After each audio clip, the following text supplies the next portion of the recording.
Hey guys, so I got laid off from work unfortunately, which is just, there wasn't any work. It basically, my normal shift should have been 1 to 9, and I was working 1 to 4, and it's a 40-minute drive to work, so that alone sucked. But I got laid off there, probably gonna be laying off other people as well. They were expecting a bunch of work coming in and just never came in, so they hired all these people, and when you got a bunch of people, just the work that they were expecting didn't come. Well, they gotta start laying off. But that's fine. So I'm now going to be doing the farm and homestead here full time. Got some money in the bank, got some big plans all done out. So this is now gonna be my main job, is just doing this. It's gonna be hard work and gonna be some failures along the way, but hopefully it plays out for me. So first up, I'm just gonna show you how the quail are doing. As you can see, it is not 3 females and 2 males anymore. It's got 1 male because they got into a fight with the other male. It's one of the black males there, I think that's in there. And I went and got some more females because 3 females just wasn't doing it. So I bought 8 more females. Now I have 10 females in here, and that's their new food dish. Is that little red bucket. You see they can scratch around in there and it's not flying the food everywhere and wasting. I mean, doing that's doing it because they're filling up their feathers and shaking around, but I'll give themselves a dirt bath. Maybe I should get them a little dirt thing. That's an idea. See, just by watching your animals, you can see what they want, and by me watching them trying to take dirt baths in their food, I now know they want a dirt container. So I will grab them a dirt container. That way they can play around in the dirt, and I'll clean them up and keep them happy and less waste food, hopefully. I'm gonna let the chickens in there. I just had the big door open so I didn't have to worry about the chickens running in. So I'm gonna grab them. Ducks need food. They're constantly running out, of course. Now I'll just put the ventilation door across for the chickens. That way, it's pretty muggy out today. They still get some air.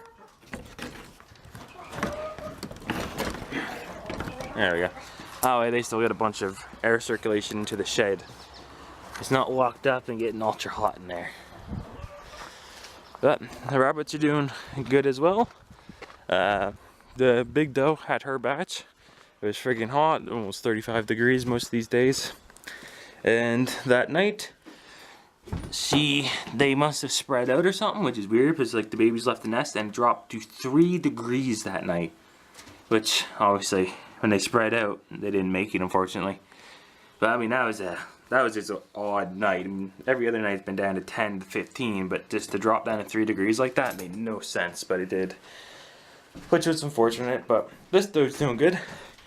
She's been ultra cranky. She actually bit Mom, which is odd, but I mean, she's being protective of her babies, which is good.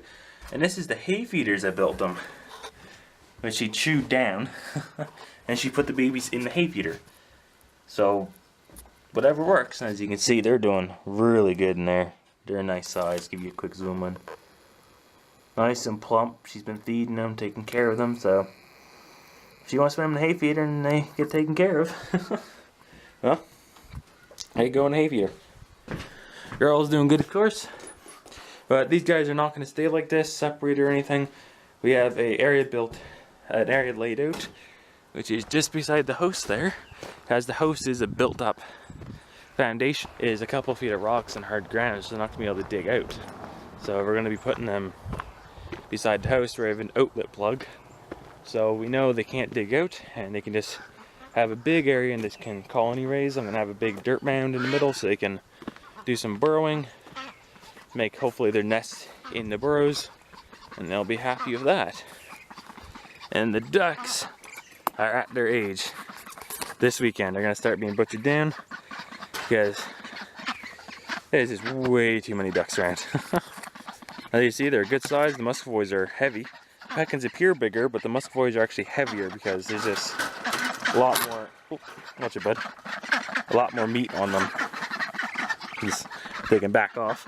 And I'm going to be keeping these guys together because I know the muscovies can fly and everything, but they like sticking with the Peckins, so I don't expect them to I'm caught in the fence.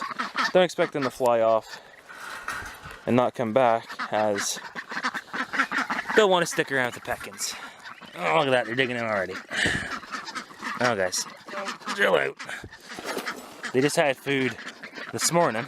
They had some food in there, but obviously they cleared it out. Which, as soon as these guys run out, they'll sit there gobbling it up like there's no tomorrow. Which is one of the reasons you always want to try to keep food in here. But the butchering is going to start this week, and we're going to do a couple each day until we just have 4 females and 1 male for the muscle boys. And then the peckins are good. I have 1 extra male, so I just got to butcher the 1 male of the peckins, and they're all happy. And I'm actually going to slide that back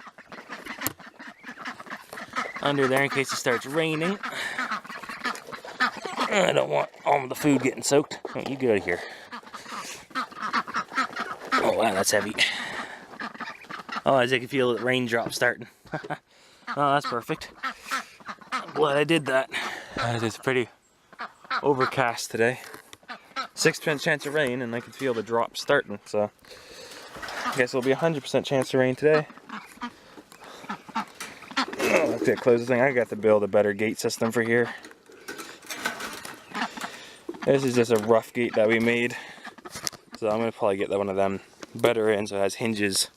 Alright, the rabbit's gonna go right here, where these are the outside plug. And I go probably from the edge of that plug forward, probably to the window edging there, which is a pretty big area for the rabbits. Considering there's only about just the 2 does and the male there, and whatever kids are running around, there'll be plenty of space for them. And they do like living together, because I mean they're raised together and everything. It's just they got to try out all these different things to see what works and what doesn't work. And the garden, this is the main one. Everything's doing good. The leeks are in seed. These ones, I can't remember the name if they're in seed as well. Lettuce is doing good. Harvested the turnips, they're all harvested. The peas are doing great. I gotta start harvesting these. I'm gonna start canning some, eating some. And these things you can just pick off while you're walking around and start chewing on them. And they're pretty good. Tomatoes surprisingly didn't do very good this year. You see, I believe these are aromas. The tomatoes are already forming. Which last year they were massive, so I don't know what happened with them this year. But the heritage tomatoes have been absolutely amazing. Because these things, when we got them, were eaten by the rabbits. There's some of the wild rabbits were eaten, and they didn't even have leaves left on them. It was just straight stem. And they just came back and freaking grew. So I'm definitely going to save seeds from these and just grow heritage tomatoes from now on, because they seem to do a lot better here. The carrots are doing good. Those are beans. Just planted a new batch of beans right there. This row here is radishes that I just planted. And this one here is beets that have been just planted. See, I got some more beets over there. I have replanted these rows 3 times, but something keeps coming through and ripping the mounds completely apart, which I don't know what's doing that. So I set up my trail cam there. I'm just going to be turning on when I leave, just to see if I can catch what's doing it and get it to stop doing it. Thank you for watching. Hope you enjoyed.